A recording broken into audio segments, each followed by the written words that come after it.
Beleza. Então, essa é a nossa 11ª aula. Hoje vamos falar sobre transformações lineares. Então, vou até escrever o tema aqui e vou deixar escrito aqui: transformações lineares. Uma coisa que vocês não se perguntaram, pelo menos não perguntaram para mim, mas podem ter se perguntado, a gente está estudando espaços vetoriais, mas a gente ainda não estudou mapas entre espaços vetoriais, funções entre espaços vetoriais. E as funções as funções mais interessantes para a gente entre espaços vetoriais são transformações lineares. Vou começar com a definição. Na nossa aula toda, V e W são espaços vetoriais, tá? Então, sempre espaços vetoriais sobre R e de dimensão finita. A gente não precisa, para grande parte da aula, a gente não precisa que ele seja de dimensão finita, mas eu nem defini direito a dimensão infinita. Quando eu falava de dimensão, eu defini a dimensão como a quantidade de elementos numa base, só que eu só exibi para vocês bases finitas. Existem espaços vetoriais de dimensão infinita, mas eu não vou focar nisso. A gente vai focar em dimensão finita. A gente está em álgebra linear 1, certo? Pensem sempre em dimensão finita. E aí, definição: uma função t de V em W é dita transformação linear quando ela satisfaz duas propriedades. Tem como você transformar essas duas propriedades em uma só, mas a gente vai olhar como duas, separadamente. A primeira é que ela preserva a soma. T de U mais V é T de U mais T de V. Isso aqui para todo U e V, pertencente a V, né? Esses dois caras estão no domínio. E a outra propriedade é que T de alfa U é igual a alfa TU. Para todo alfa escalar e todo U do espaço vetorial V, todo U do domínio. Ela preserva a soma e ela preserva a multiplicação por escalar. Um detalhe aqui, né, uma sutileza, é que V e W são espaços vetoriais, eles podem, a princípio, não ter nada a ver um com o outro. Essa soma aqui, ó, pode não ter nada a ver com essa soma aqui, porque essa soma, ela está sendo feita em V, ela está sendo feita no espaço vetorial V. Essa soma, ela está sendo feita no espaço vetorial W, porque T de U está na imagem, né, está em W, T de V está na imagem, está em W, essa soma é feita em W. Essa soma pode não ter nada a ver com essa. Essa é a soma desse espaço vetorial, essa é a soma desse espaço vetorial. Mesma coisa aqui embaixo. T alfa U, alfa é um número real, como isso aqui é um espaço vetorial, eu posso multiplicar números reais pelos vetores, alfa U, é igual a alfa TU, aqui é outro espaço vetorial, eu também posso multiplicar números reais pelos seus vetores. Essa multiplicação aqui é a multiplicação por escalar desse espaço vetorial, essa multiplicação aqui é a multiplicação por escalar desse espaço vetorial, elas podem ser muito diferentes. E a gente disse que a transformação, um mapa, uma função entre os dois espaços vetoriais é transformação linear quando satisfaz isso. Tem que ser função. Já é função e tem mais essas duas propriedades. Aí a gente chama de transformação linear. Continuando a nossa definição, só dando mais nomes aos bois. Quando o W é igual ao V, ou seja, a função é de V em V, a transformação linear é de V em V, ou de W em W, né?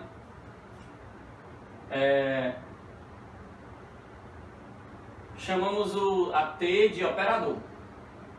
Operador linear. Então, o que é um operador? Um operador é uma função, é uma transformação linear do espaço vetorial V nele mesmo, ou W nele mesmo.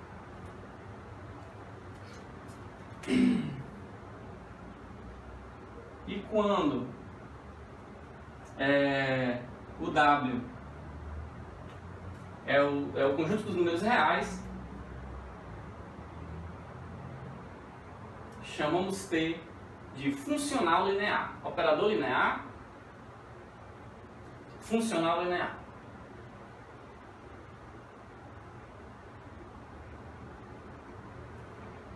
Lembrando que os números reais, né, eles são um R espaço vetorial. É um R espaço vetorial de dimensão 1.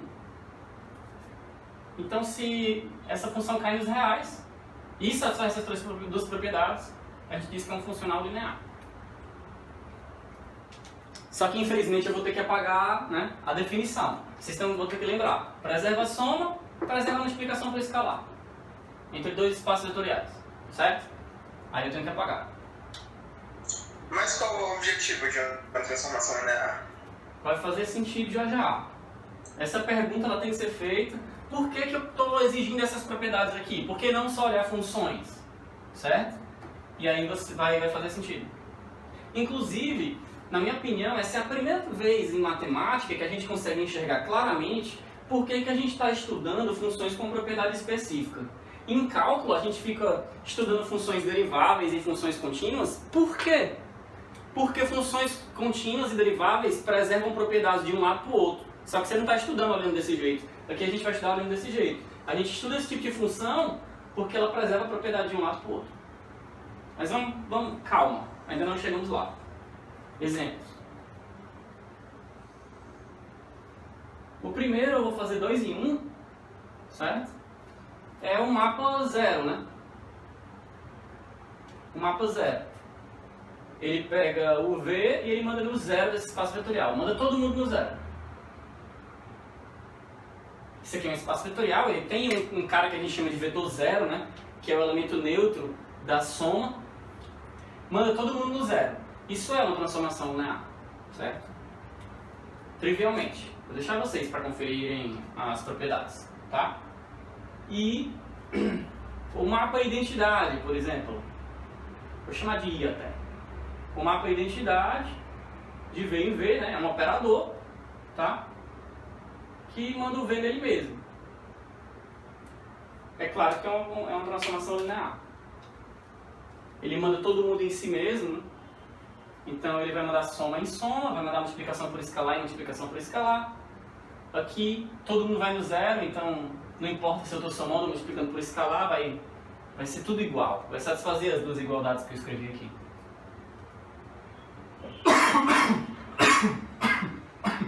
Vamos para exemplos mais legais agora.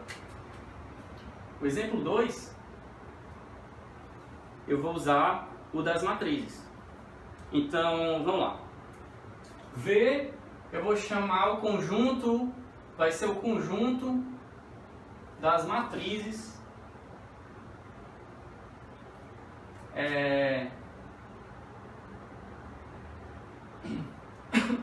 N por 1, ou seja, matriz assim, né? N linhas em uma coluna. O W, o conjunto das matrizes M por 1, né? Também são colunas, M linhas e N colunas. E aí eu vou tomar T como uma matriz. T vai ser uma matriz fixada, você fixa uma matriz A, M por N.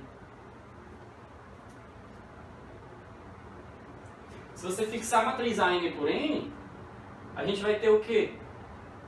A gente vai ter assim, pega um cara em V. Um cara em V, ele vai ter essa cara bem aqui. V1, Vm. Opa, Vn, né? Perdão. Vn. Então A de V vai ser... Deixa eu escrever aqui embaixo. Então A de V vai ser a minha matriz.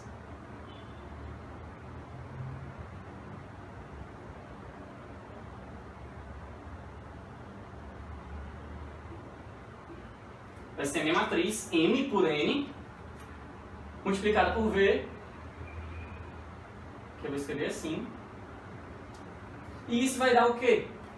Vai dar um vetor, vou chamar de W, né? Vai ser um W1, Wm, né? Porque M por N com N por 1, compatibilidade aqui, dá M por 1. Então a minha transformação linear é uma matriz. Eu imagino agora a matriz como uma função. Qualquer elemento desse espaço vetorial, isso aqui é um espaço vetorial, né? Se você soma vetores coluna, você vai ter vetores coluna. E vale todas aquelas propriedades. Você pode enxergar, inclusive, o V como Rn. E você pode enxergar o W como Rm.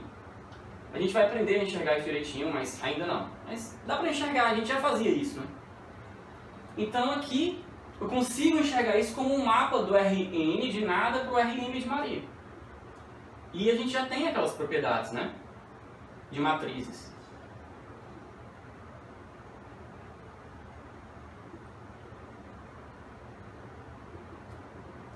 São as propriedades de matrizes que a gente viu, talvez na primeira aula.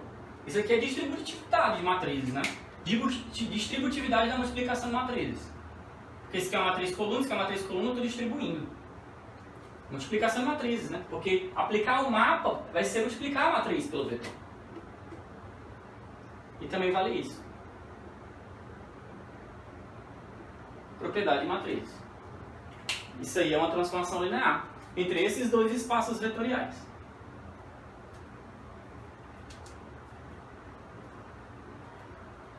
Dúvidas?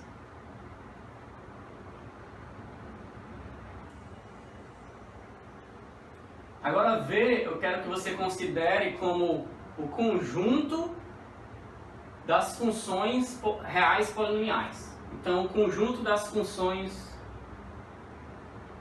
polinomiais. Vou escrever só assim. Aqui são polinômios em uma variável, né? E aí o meu mapa, eu vou definir ele assim. Vou chamar de D, de V em V. E o que é que eu quero que o meu mapa faça?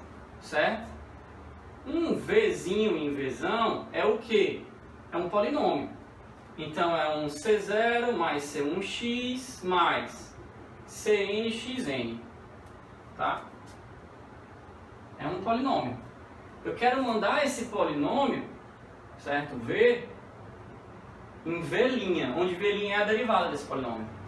Ou seja, esse V' vai ser C1 mais C2, mais 2C2x mais 3C3x2 mais N CNx N a menos 1. Eu derivei o polinômio. Quem não sabe derivar ainda, não precisa se preocupar, tá? Para polinômios é uma regra muito simples. Você desce o expoente, né? Deixa eu escrever aqui. Para polinômios a regra é muito simples. Você desce o expoente multiplicando e subtrai 1 do expoente. Talvez K não seja o melhor porque K é parecido com X, né?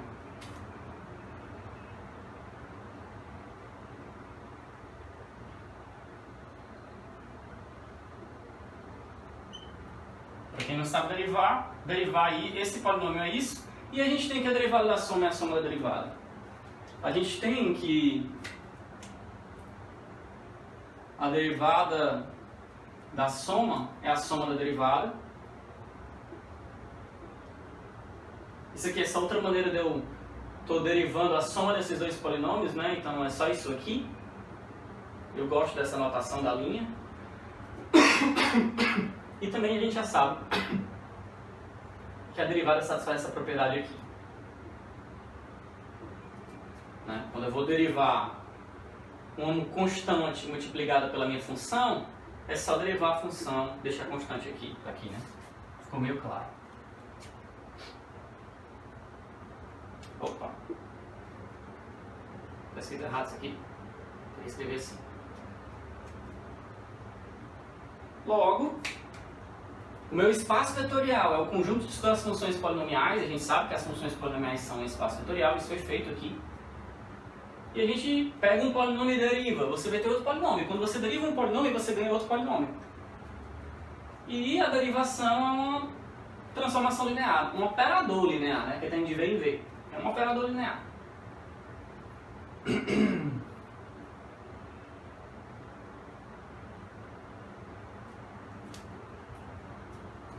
Dúvidas?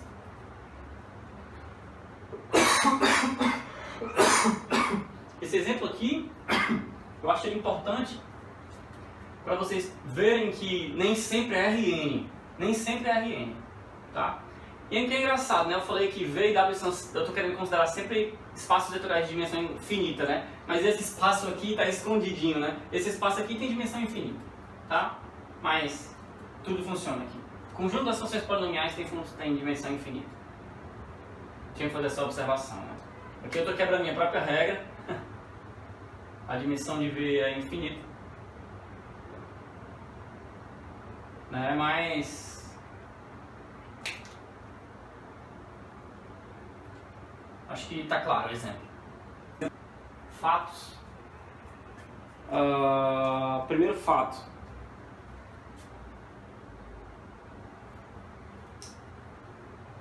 Certo. Se T de V em W é transformação linear, vou escrever. É transformação linear, então T de 0 é igual a 0. O 0 sempre vai no 0. O 0 desse espaço vetorial sempre tem que ir no 0 desse espaço vetorial. Por quê? Porque 0 é igual a 0 mais 0, né? Então eu faço assim. T de 0 é igual a T de 0 mais 0. Né? 0 é igual a 0 mais 0. E como é uma transformação linear, isso aqui é T de 0 mais T de 0. E aí eu tenho um cara igual a ele mais ele. Eu posso usar a lei do cancelamento aqui, né? Aí pela lei do cancelamento eu tenho que T de 0 é igual a 0. Na verdade 0 é igual a T de 0, né? Eu troquei.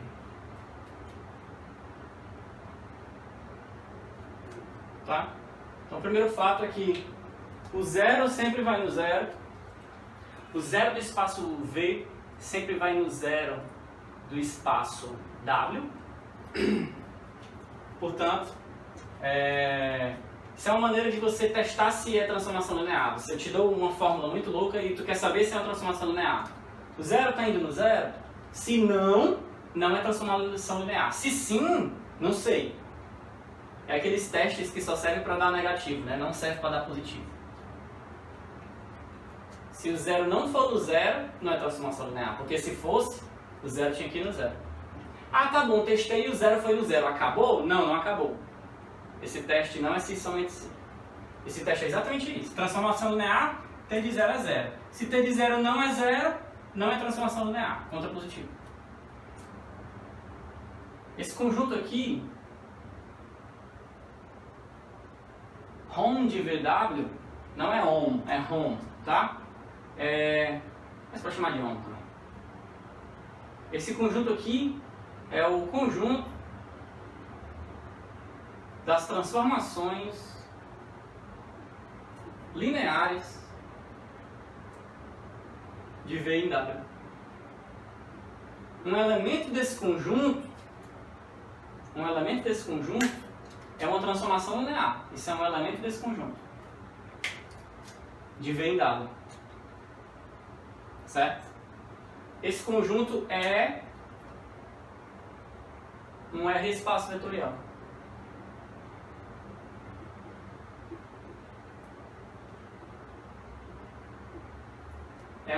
É um espaço vetorial esse conjunto. Toda vez que eu falo que um conjunto é um espaço vetorial, vocês têm que perguntar para mim qual é a operação. Como é a operação desse conjunto? Porque um espaço vetorial ele é munido de uma soma, uma operação interna, uma multiplicação pelos números reais, que é uma operação externa, e tem que satisfazer 8 propriedades. E a soma é assim, se eu pego T, transformação linear de V em W, e L, transformação linear de V em W, T mais L vai ser essa transformação linear bem aqui, que pega V e manda em T de V mais L de V.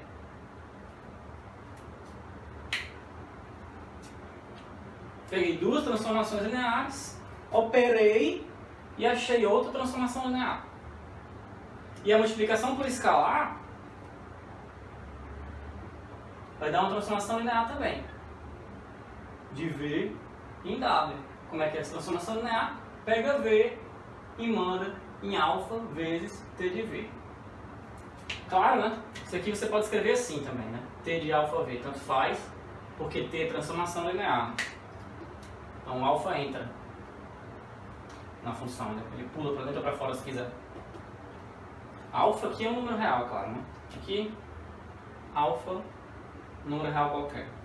Então essas são as operações. Essa é a multiplicação por escalar, essa é a soma, e esse conjunto é um espaço, é um R espaço vetorial. Se a dimensão de V e W for infinita, então a dimensão desse espaço é finita. Certo? Eu não vou fazer as contas de que isso é um espaço vetorial, fica para vocês. Por isso que eu coloquei na parte de fatos e não de proposições. Oi? As contas são só aquelas 8 lá, né? São aquelas 8, exatamente. São aquelas 8.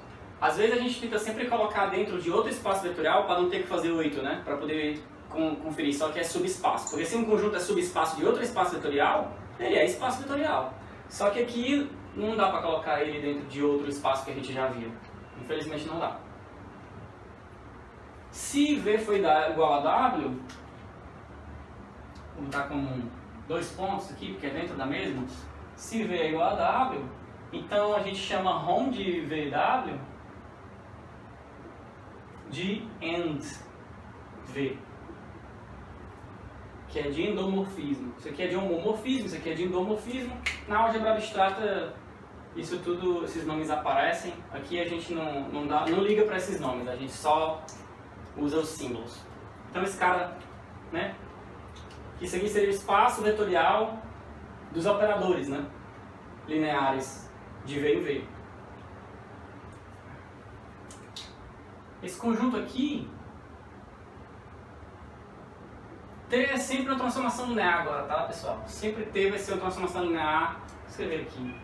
T é sempre uma transformação linear de V em W, tá? Para não ter que ficar repetindo. Ao invés de escrever T transformação linear de V em W, eu posso só fazer assim, né? Ó, espertamente, porque eu já defini esse conjunto aí embaixo, né? Então, quando eu escrevo isso, eu estou escrevendo o quê? Que tem um elemento desse conjunto. Eu estou dizendo o quê? Que tem uma transformação linear de V em W. Agora o conjunto vai servir também para a gente economizar tinta. Então, se tem uma transformação linear de V em W, esse conjunto bem aqui, dos caras pertencentes a V, tal que T de V é igual a 0, que a gente chama de kernel ou núcleo da transformação linear, é subespaço de V. Subespaço vetorial de V. Como é que a gente prova isso? Quero que vocês tentem provar isso enquanto eu troco a tinta aqui de pincel. Você pega dois caras no conjunto, pega dois caras no conjunto. Você vai pegar V e U pertencente ao conjunto. Tem que organizar o pensamento. Pega V e U pertencente ao conjunto. Eu quero mostrar isso aqui. Eu não sei. Eu quero mostrar que U mais V pertence ao conjunto. Certo?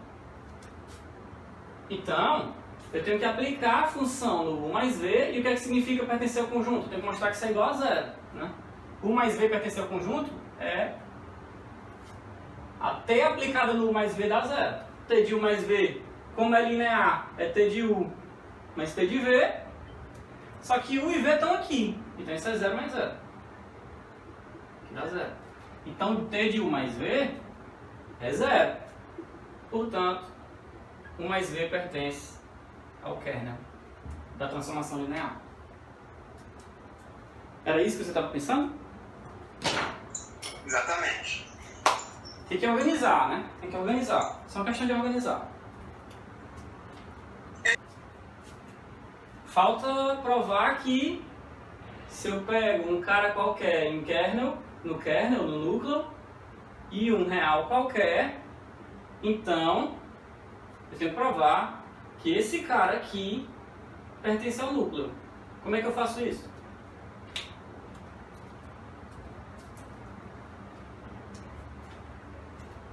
Hein, pessoal?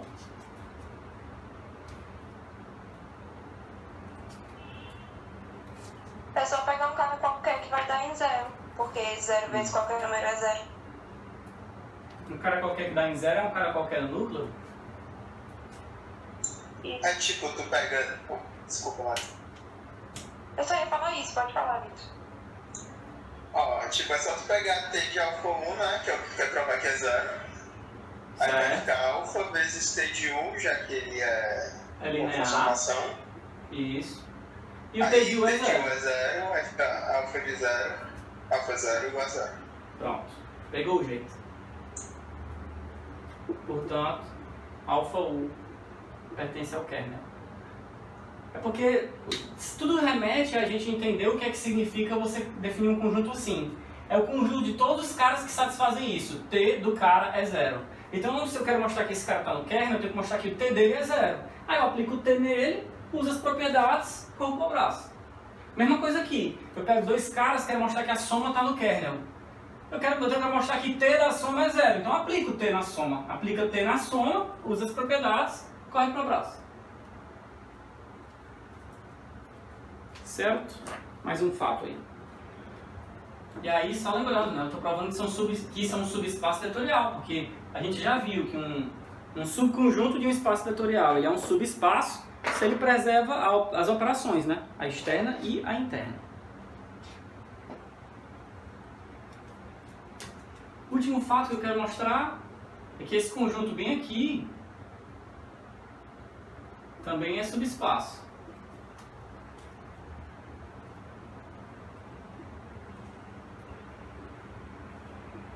Que conjunto foi esse aqui que eu defini, pessoal? Vocês já viram esse conjunto antes na vida de vocês?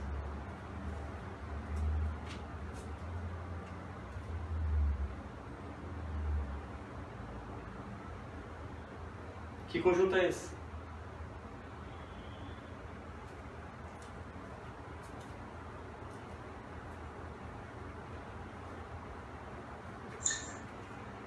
É o das funções...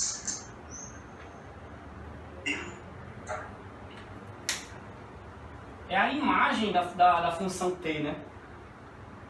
T é uma função, né? Isso aqui é só a imagem. São os caras de W, que existe um V no Vzão, tal que T de Vzinho vai em W. São os caras que recebem seta, tá? São os caras que recebem seta. Isso aqui é a imagem. Eu não escrevi o nome imagem, mas isso aí é a imagem. Vou deixar isso aqui. Na verdade está escrito ali, né? Junto das todas, mas nada a ver, né? Mas está escrito ali, imagem de T, não, professor? Tá escrito INT, né? Era uma dica, essa era uma dica. É isso que eu me lembro. Eu ia responder, mas como eu fiquei borrado, eu não sabia se era escrito ou se era T. Eu fiquei calado. É, a dica tava ali. Eu prefiro ficar calado. Mas a dica tava aí. Tava aí a dica, mas tem que saber ler o conjunto, né? Vocês têm que ser capazes de ler um conjunto desse aqui e reconhecer, ah, isso aqui é a imagem. É o conjunto da imagem. Tá? E aí, como é que eu provo que a imagem é um subespaço? Pega dois caras na imagem. O W e o W'. W. Eu falei que era subespaço vetorial na passada, o kernel, né? Mas eu não falei que era subespaço de V, era óbvio, né? Mas aqui é subespaço de W, o kernel é subespaço de V. Eu vou escrever no final. Então pega W e W' pertencente à imagem de T. Certo? Como é que a gente prova que a soma está na imagem? Eu tenho que mostrar que tem um cara que vai na soma, né? Tá, se W está na imagem é porque o W é um T de U, né? Para algum U em V. E se o W' está na imagem é porque ele é um T de V para algum V. Opa, eu escrevi U aqui. Para algum V.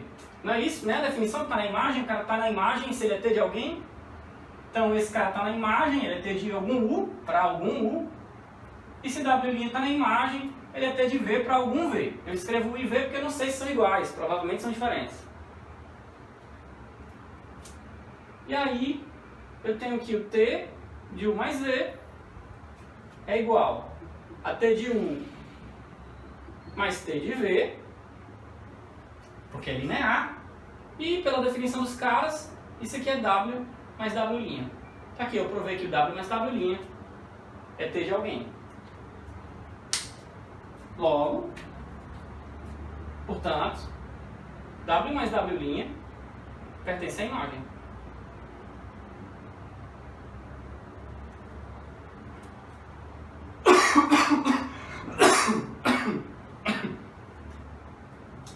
Pega um cara qualquer na imagem. Pega um W qualquer na imagem. Certo? Pega um alfa real qualquer. Como é que eu provo que alfa vezes W está na imagem? Se W está na imagem, W é igual a um T de U. Então, T de alfa U é igual a alfa T de U, que é igual a alfa W. Logo, o alfa W ele é T de alguém. Portanto, o alfa W pertence à imagem. Quando você quer mostrar que um cara está na imagem de uma função, você tem que exibir quem é que vai nele. Quem é o elemento do domínio, que quando eu aplico a função, esse elemento dá igual ao cara que você quer mostrar que está na imagem. Eu quero mostrar que W mais W' está na imagem. Então eu exibo, deixa eu pegar o azul. Então eu exibo quem é o cara que vai no W mais W'. Eu quero mostrar que alfa W está na imagem. Então eu exibo quem é o cara que vai no alfa W via T. Eu quero mostrar que está na imagem de T. Certo? É um subconjunto e um espaço vetorial. Preservou as operações do espaço vetorial? Então é subespaço vetorial. Finalizando, né? Finalizando, a gente provou que a imagem de T é um subespaço do W e o kernel da T é um subespaço do V, né? O kernel mora no V, certo? E a imagem, né, mora no W. Eu achei um subespaço daqui e eu achei um subespaço daqui. Esses subespaços são importantes na teoria. São subespaços vetoriais importantes. Teorema. T. Agora eu vou escrever assim para vocês se acostumarem. O que é que significa isso? T é uma transformação linear de V em W, certo? Então, T é injetivo se somente se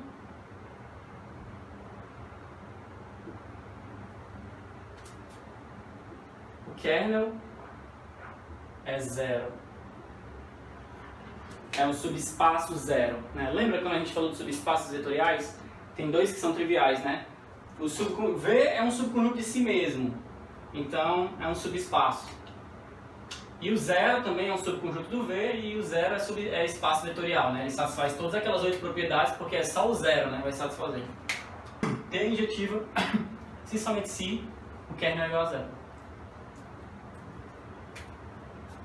Demonstração. A ida. Na ida, a hipótese é de que T é injetivo.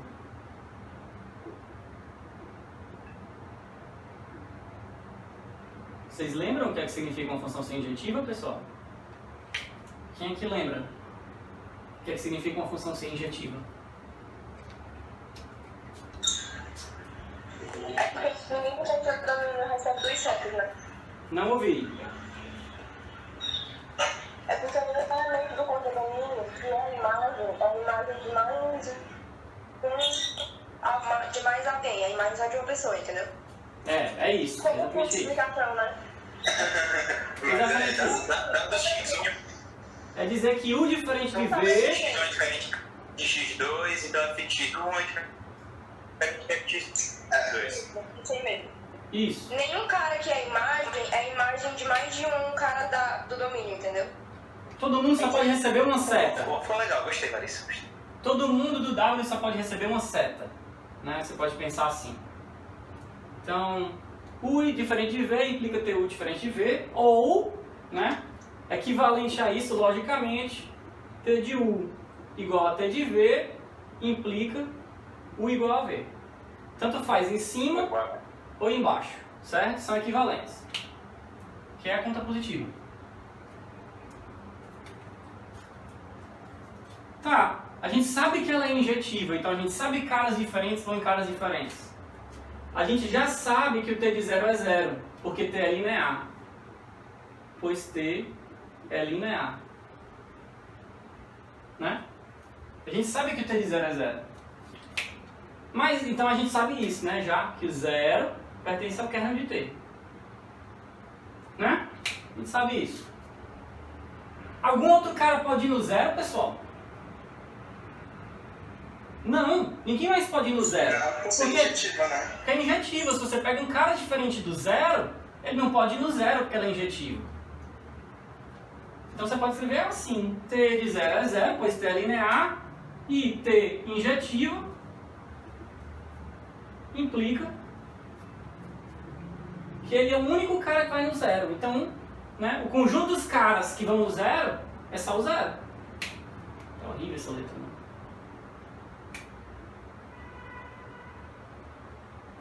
É um conjunto dos caras que vai no 0 é só o 0. O 0 sempre vai no 0. Não importa se é injetivo, se é sobrejetivo, não importa qual é a aplicação. O 0 sempre vai no 0. A gente provou isso. Foi o primeiro fato. Caras diferentes do 0 não podem ir no 0. Portanto, só o 0 vai no 0. Essa é a ida. Volta.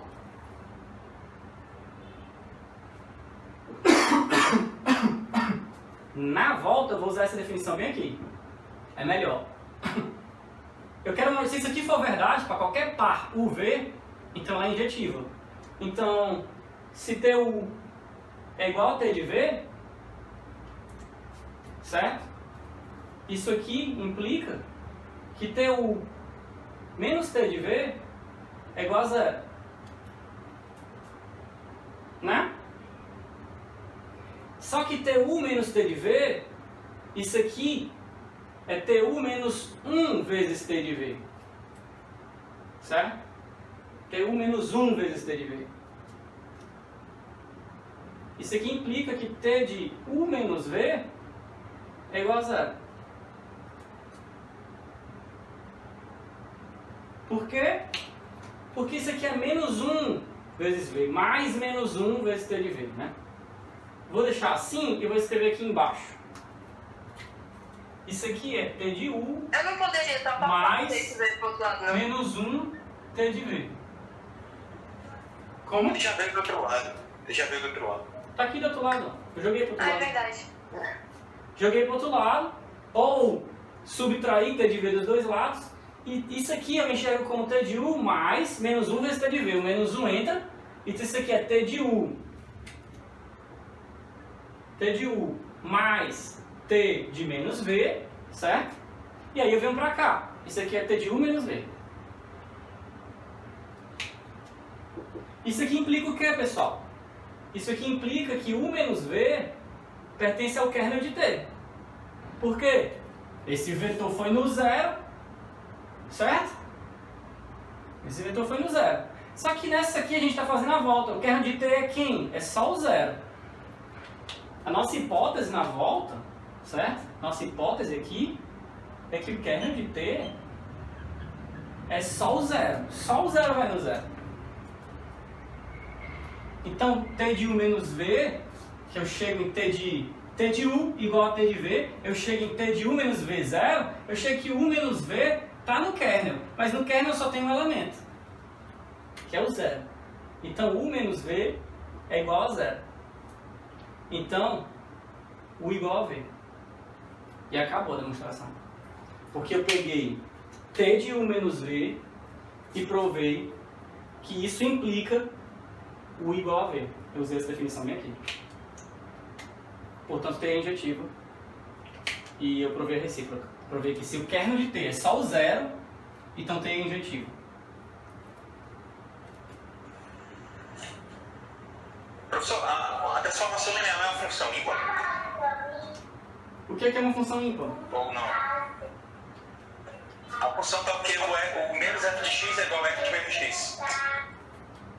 Sim, porque se eu tivesse outra cor, né? Mas deixa eu fazer aqui no cantinho. Menos T de U é igual a T de menos 1. Porque isso aqui é menos 1 vezes 1, né? O menos 1 entra, né? Porque ela é linear. menos T de U. Então, uma transformação linear é uma função ímpar? Sim, se essa é a definição de função ímpar, sim. Beleza. Beleza? Tá, então provamos esse teorema vai ser usado para o resto do curso. Sempre, eu quero mostrar que a função é injetiva. É porque o núcleo é zero, e aí você vai usar isso aqui. Sempre. Porque isso aqui é um subespaço, né, do V. Então eu trabalho muito melhor com subespaços do que com qualquer outra coisa. Eu fico olhando para os subespaços, o tamanho dos subespaços, a dimensão do subespaço. Esse subespaço aqui tem dimensão zero. Quando a gente estiver raciocinando por dimensão, se a dimensão desse espaço é zero, ele é zero. Se ele é zero, até é injetivo. A gente vai usar esse tipo de argumento mais pra frente. Em breve. Vamos lá. A hipótese para todos é que T pertence a esse conjunto aqui. Quem chegou atrasado, né? Isso aqui significa que tem uma transformação linear de V em W, tá? E a dimensão de V é igual à dimensão de W. Isso aqui vai valer para todas as equivalências. E aí, são equivalentes? Vou escrever aqui. São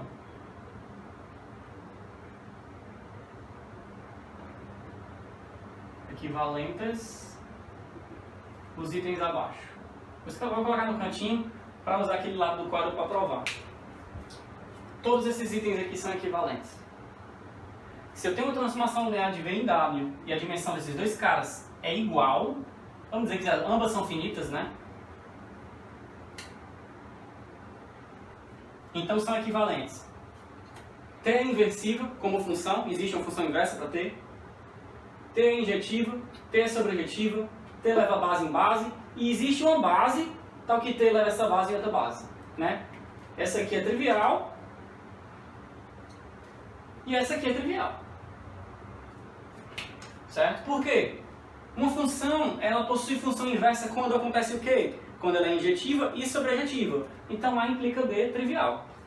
Aqui embaixo, T leva qualquer base em base. Ou seja, existe uma que ele leva, né? Qualquer uma, ele leva todas. Em particular, ele leva uma. Então D implica E é lógica, A implica B é pela definição, né? Pela definição de uma função sem inversível. Na verdade, a definição pode ser outra, mas isso aqui é um resultado do ensino médio, inclusive. Então vamos começar a demonstração. Demonstração. Aí eu vou escrever assim. A implica B, trivial. Inversível existe inversa. T é uma função linear, em particular é uma função. Uma função, para existir uma função inversa, ela tem que ser injetiva e sobrejetiva. Então, em particular, ela é injetiva. A implica B trivial. Como é que a gente prova? B implica C. Eu não posso argumentar que A implica C, não. Pode, mas eu quero fazer assim, ó. Eu quero mostrar que A implica B, B implica C, C implica D, D implica E e E implica A. É assim que eu vou fazer. Por quê? Porque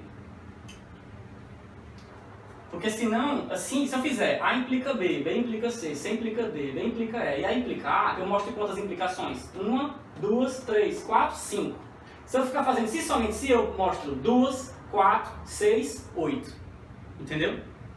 Então você faz assim, você faz o círculo e acabou a demonstração. Todo mundo é equivalente a todo mundo. É um caminho mais curto. Mas poderia. A também implica C, trivialmente, é verdade.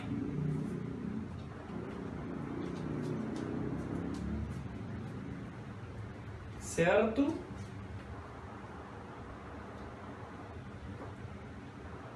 Certo.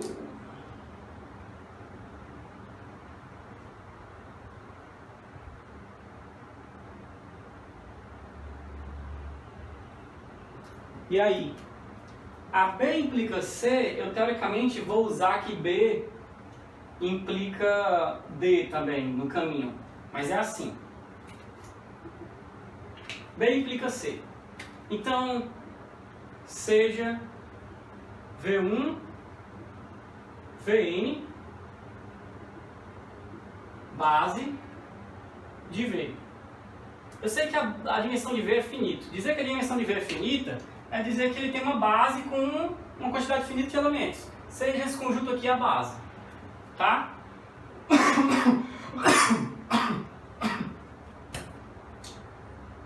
Talvez deveria ter mostrado outra coisa antes desse teorema. Um leminha. Eu vou provar agora. Afirmação. Afirmação.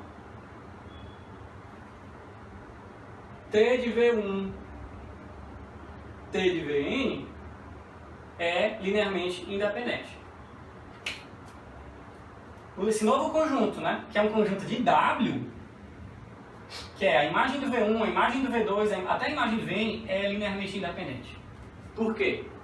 Prova da afirmação.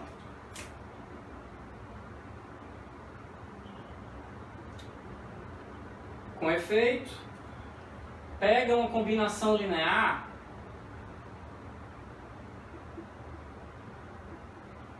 qualquer desses caras, igual a zero. Como isso aqui é uma transformação linear, eu vou ter isso aqui.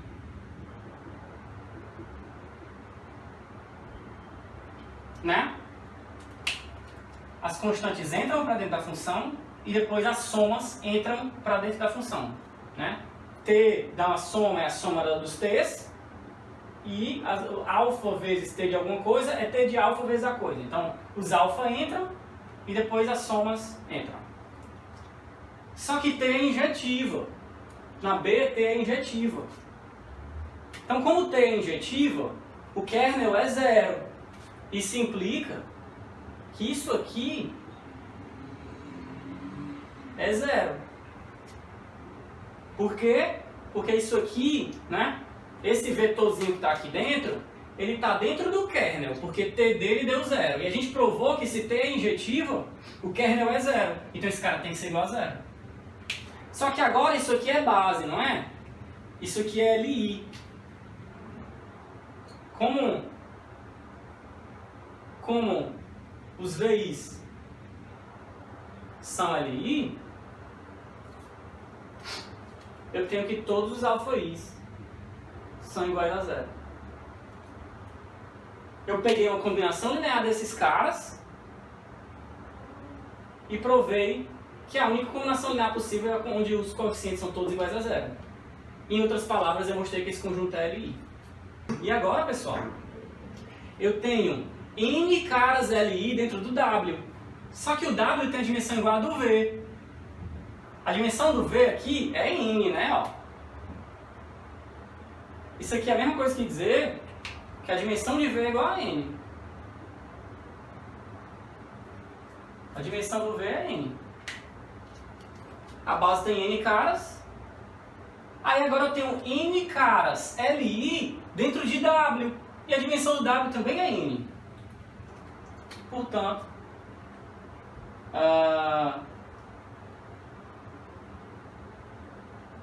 Portanto, esse conjunto aqui é base, é base de W. Por quê? Porque é LI e gera o W. Isso aqui é um teorema da aula retrasada, né? Se eu tenho um conjunto LI, um conjunto LI de N caras gera um espaço de dimensão N, não, um conjunto de N caras gera um espaço de dimensão N, essencialmente se ele é LI. Ele é LI, então ele gera.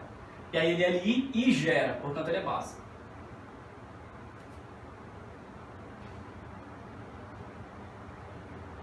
Logo, a minha função é sobrejetiva. Por quê? Provada essa afirmação, agora que a gente sofre pela falta de quadro, né? Provada essa afirmação, então eu provei a afirmação, que esse conjunto é LI, certo? Vou apagar.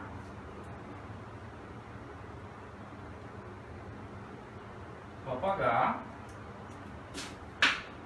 Escondido eu provei isso, né? Que se ela é injetiva, ele leva base em base, provei isso. Mas eu quero provar implica C, para fazer a volta.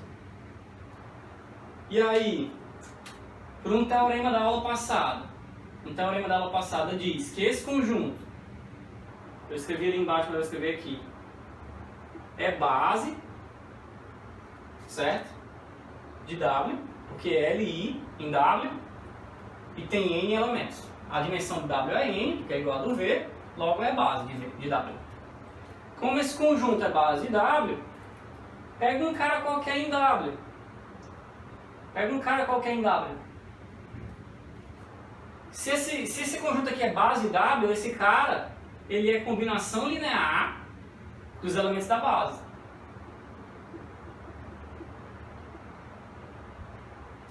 É base, né? Então eu peguei um cara qualquer em W, ele é combinação linear dos elementos da base. Logo o W, ele é T de quê? Beta 1, opa, V1 mais beta N Vn. Logo, o W está na imagem de T. Eu exibi quem é o cara que vai no W.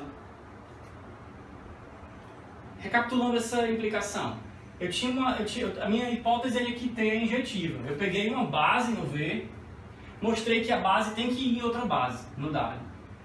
Por quê? Provei a afirmação aqui. A gente usa que é injetiva para isso.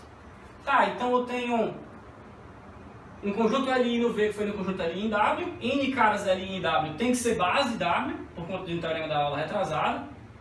Pega um cara qualquer em W, ele é combinação linear dos elementos da base. Só que os elementos da base são T de VI. Logo, essa combinação linear vira isso, T de desse vetor bem aqui, vetor X aqui. Logo W é a imagem desse vetor X aqui. Peguei um cara qualquer e mostrei que ele estava na imagem. Se eu peguei um cara qualquer e mostrei que ele estava na imagem, é porque W está contido na imagem. Só que a imagem já é um subconjunto de W. Eu mostrei que W é a imagem toda. E assim eu mostrei que B implica C.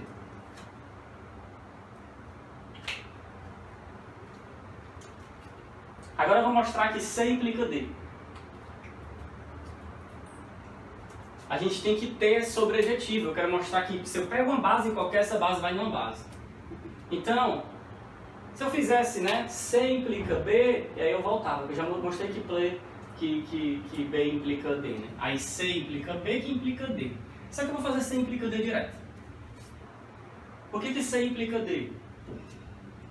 Pega uma base, eu tenho que mostrar que leva base em base. Então pega uma base qualquer de V.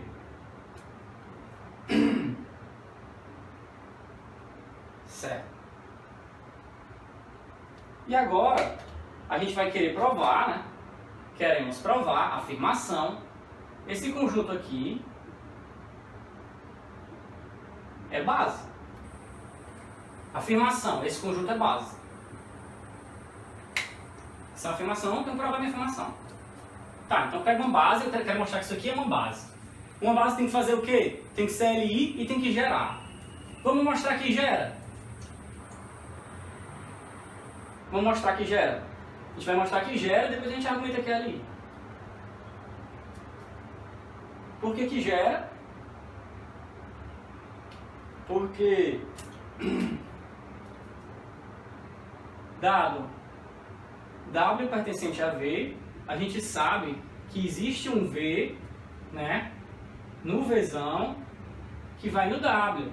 Então que T de V é W. Bem aqui nessa linha eu estou usando que a T é sobrejetiva. Eu peguei um cara em W, como é sobrejetiva, existe alguém que vai nele. Só que isso aqui é base, certo? Mas, vamos fazer assim, mas o V, ele é combinação linear dos V's. Esse cara é base do Vzão, então ele é combinação linear dos V's. Logo, W é igual a T de V, que é igual a T de α1 V1 mais αn Vn, que é igual a α1 T de V1 mais αn T de Vn, né? Eu pulei um passo aqui, né? Separei as somas e depois tirei os coeficientes.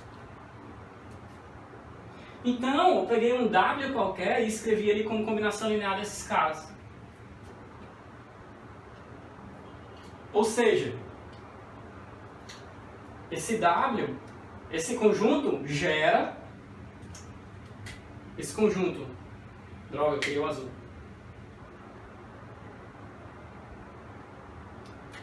Esse conjunto gera vou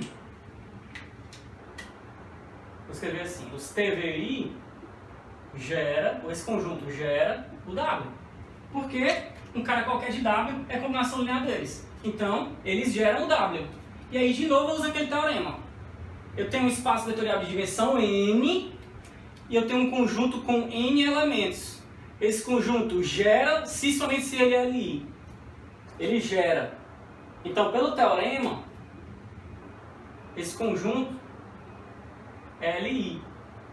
Portanto, esse conjunto é base. De novo, aquele teorema. Lembrando qual é o teorema? Eu tenho um espaço vetorial, que é o W, de dimensão n. Eu tenho um conjunto com n elementos. Esse conjunto gera W se somente se ele é LI. Eu mostrei que um conjunto com n elementos gerava o W. Portanto, ele tem que ser LI. Gera e LI, então esse conjunto é base. E aí eu provei isso aqui.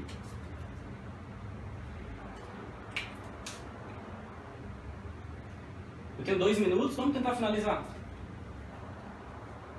Agora, D implica é óbvio. Se T leva qualquer base em base, é claro que existe uma base que ele leva em outra base. Ele leva todas, em particular existe uma. D é trivial também. Mas vamos lá. É implicar.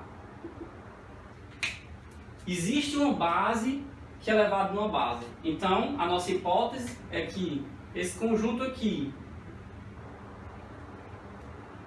é base do V e esse conjunto aqui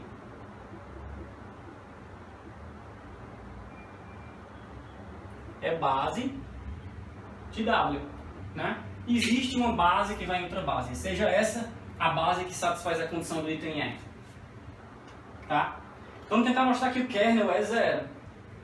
Então, tome V pertencente ao kernel. Porque uma função é injetiva, uma transformação linear é injetiva se somente se o kernel é zero. Vamos pegar esse V no kernel e tentar mostrar que ele tem que ser zero. Pega o V no kernel, certo? Então V, T de V, né? T de V igual a zero.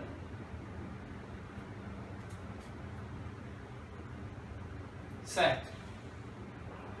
Só que V ele é escrito como combinação linear dos caras da base.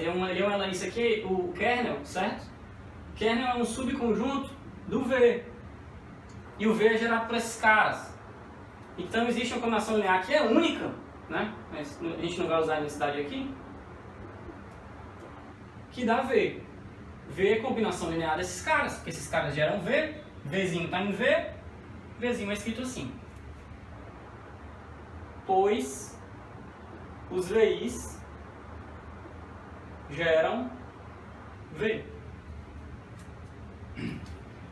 0 é igual a T de V, que é igual a T dessa combinação linear.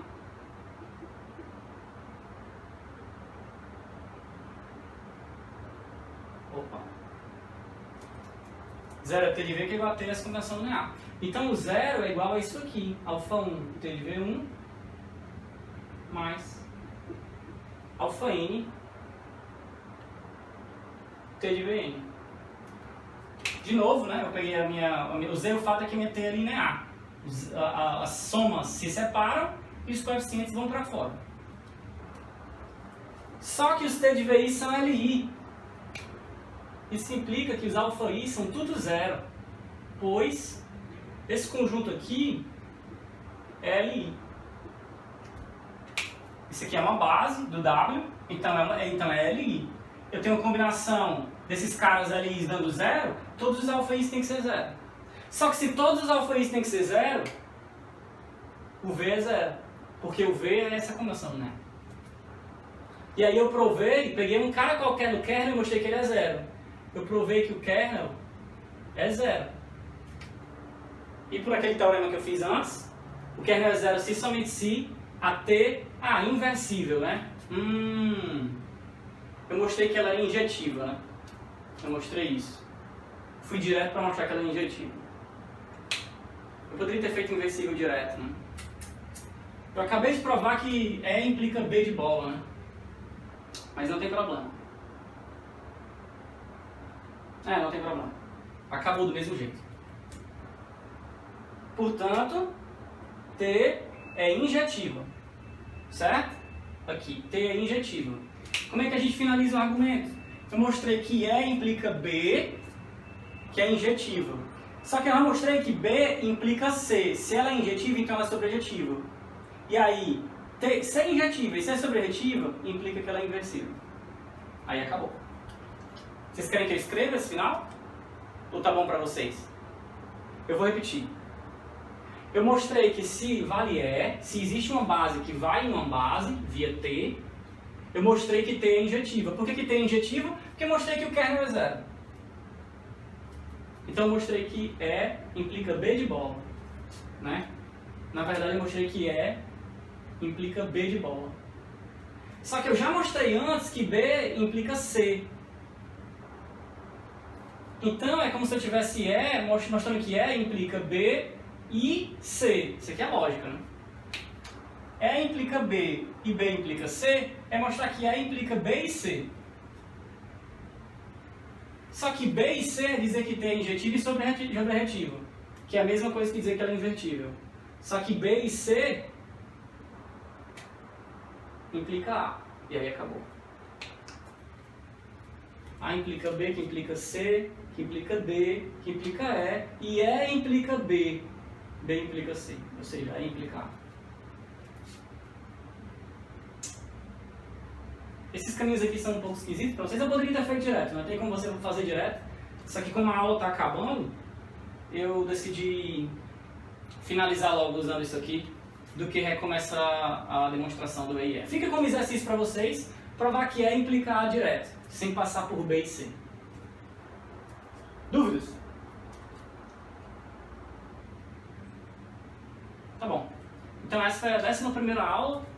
A gente definiu o que é uma transformação linear, viu exemplos, propriedades e provamos umas coisinhas. Na próxima aula a gente continua estudando transformações lineares e agora a gente vai, a gente já tem esses resultados. Lembrando que esse resultado aqui só vale quando a dimensão de V é igual à dimensão de W, esses resultados aqui. A gente tem outros resultados mais fortes onde a gente não precisa dessa igualdade, que não serão os mesmos, mas serão parecidos. Então, vou parar a gravação e a gente conversa mais um pouquinho aqui.